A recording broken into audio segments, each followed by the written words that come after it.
Good day, everyone. Welcome to ODP English. I'm Tarlac, bringing you the latest updates from the buzzing spirit of truth and excellence here at Santa Cruz Academy of Lubao.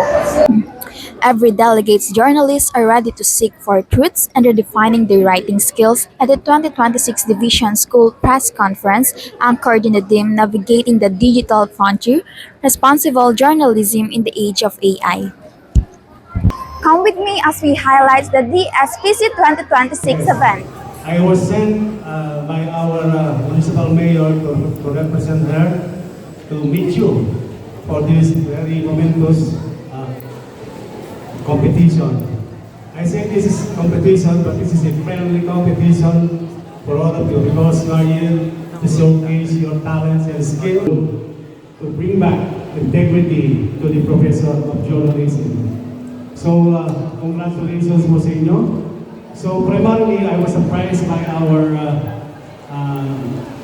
supervisor, Ma'am Yuson, that I'm about to share to you the different programs of the municipality of Lubao regarding the education sector.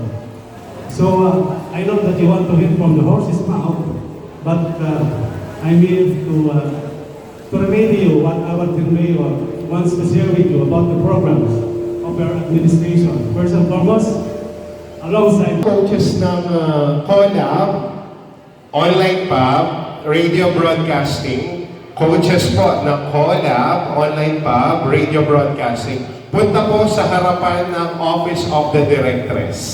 Again, lahat po ng coaches ng COLAB, online pub, at radio broadcasting, punta po sa harapan ng Office of the Directress po. Na nandito po sa aking right.